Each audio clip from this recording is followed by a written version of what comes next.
Olá, irmãos, que bom estarmos juntos mais uma vez. Vamos continuar estudando a lição da Escola Sabatina, hoje domingo, 1º de dezembro, e o tema hoje, eu lhes dei o exemplo. Jesus Cristo disse para nós, no passado, para os discípulos, e agora para nós, que ele nos deu o exemplo. Nós devemos seguir esse exemplo, né? O discurso de despedida de Jesus Cristo ali para os seus discípulos, lhe deixando o id, né? Dizendo, ide por todo mundo, pregar o evangelho a toda criatura, batizando em nome do Pai, do Filho e do Espírito Santo. Estava dando uma ordem para que os discípulos ali continuassem pregando o Evangelho, né? Que eles pudessem viver isso que eles haviam aprendido com Jesus Cristo. E nós percebemos aqui que no livro de Deuteronômio, a bênção está contida ali no capítulo 28, existe uma bênção e uma maldição. É uma escolha que eu e você precisamos fazer. Foi colocada no Pentateuco escrito por Moisés, que é o livro da lei, né? A gente sabe que o Velho Testamento era o livro que os discípulos conheciam, o livro que Jesus conhecia também era o Velho Testamento, onde estava o livro da lei, o livro dos profetas, que simbolizava todo o Velho Testamento. E aqui nos diz que Jesus ele confortou os discípulos em relação à sua partida, né? Que eles não ficassem tristes, né? Que eles continuassem pregando o Evangelho. E além disso, ele predisse que os discípulos também enfrentariam tristezas, dificuldades. Está relatado no livro de João, capítulo 15, versículo 16. E os exortou a permanecer fiéis, né? Como a gente já sabe, lá no capítulo 15, no versículo 5, ele fala da videira, né? Que eles deviam permanecer na videira. O capítulo 13, do versículo 1 ao 20, o que acontece, ou o que aconteceu naquele momento, e por que essa história é tão importante, e que lições Jesus procurou ensinar para os discípulos naquele momento. Vou ler aqui alguns versos do capítulo 13 do livro de João, diz assim: ensinou pouco antes da festa, isso aconteceu pouco antes da festa da Páscoa, sabendo Jesus que havia chegado o tempo de Deus, em que ele partiria deste mundo e iria para o Pai. Nós sabemos que o capítulo 13 do livro de João, ele vai trabalhar ali a questão do lava-pés, né? Aquele momento ali que Jesus estava numa íntima relação com os discípulos ali, e foi o momento em que ele pediu para lavar os pés dos discípulos, e aí Pedro disse para ele, Senhor, eu não vou deixar o Senhor lavar meus pés. E Jesus, olha, se você não deixar eu lavar os teus pés, você não tem parte comigo.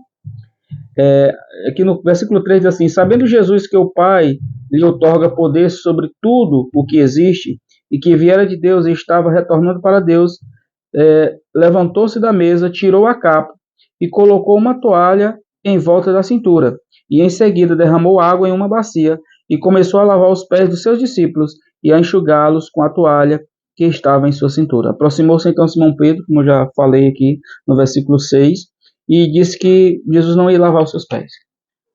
E quando Jesus disse para ele que era necessário ele lavar os seus pés, e agora ele assim aceita, né?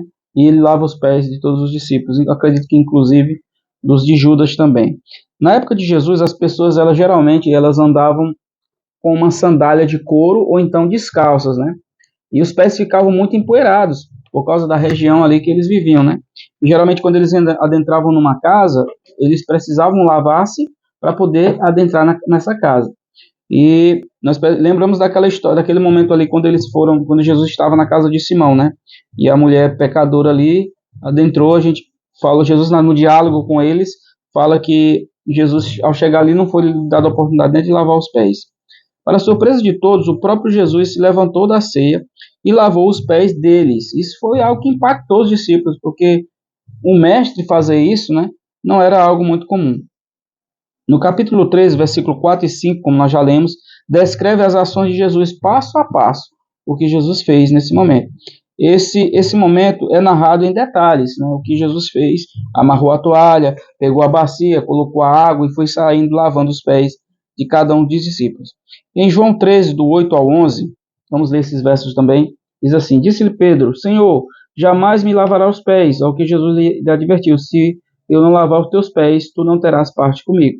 Rogou-lhe então Simão, Senhor, não somente os meus pés, mas as minhas mãos e a minha cabeça. E explicou-lhe Jesus que não haveria necessidade de fazer isso porque ele já havia tomado banho. Pois Jesus sabia quem iria traí-lo, e por isso disse, nem todos vós estáis limpos. Após haver lavado os pés dos seus discípulos, tornou a vestir a sua capa, voltou-se e sentar-se na mesa, e ali indagou, e compreendeis o que eu vos fiz? Vós me chamais mestres, e eu sou, disse ele. pois de certa forma eu sou. Então Jesus estava aqui novamente refrisando o que ele havia falado sobre a palavra eu sou, lá do Velho Testamento, né?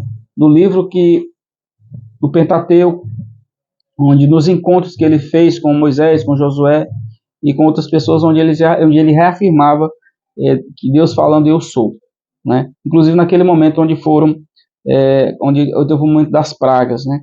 Aqui no capítulo 13 do livro de João, nós percebemos, irmãos, como poderia ele, o mestre, o Senhor, realizar tarefa tão humilde. Pedro recusou-se a permitir que Jesus lavasse seus pés, mas foi informado de que deveria aceitar. Isso era um profundo sinal de humildade da pessoa de Jesus Cristo. O significado da ação de Jesus está relacionado a quem ele é.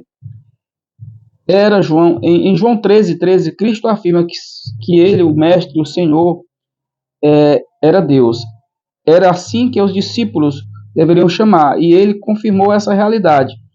Tais títulos expressariam autoridade e poder. No entanto, Jesus ensina que poder e autoridade devem ser usados para o serviço e não para o engrandecimento próprio.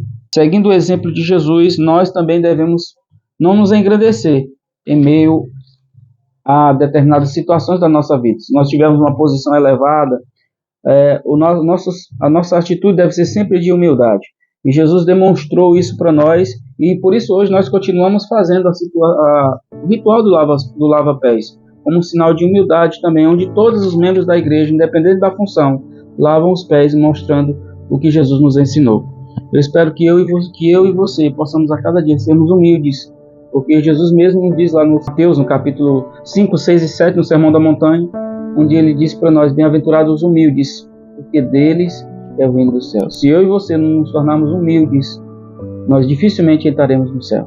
Que Deus possa tocar no meu coração e no seu coração, e nós possamos reconhecer que a humildade só é alcançada na pessoa de Jesus Cristo. Vamos orar.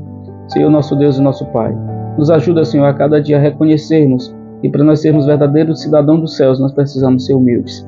E essa humildade só é possível na pessoa de nosso Senhor Jesus Cristo. Nos faz, Senhor, entregar-nos a cada dia nas suas mãos e deixar que Ele faça em nós a tua vontade. É o que nós te rogamos, é o que nós te agradecemos, em nome de Jesus.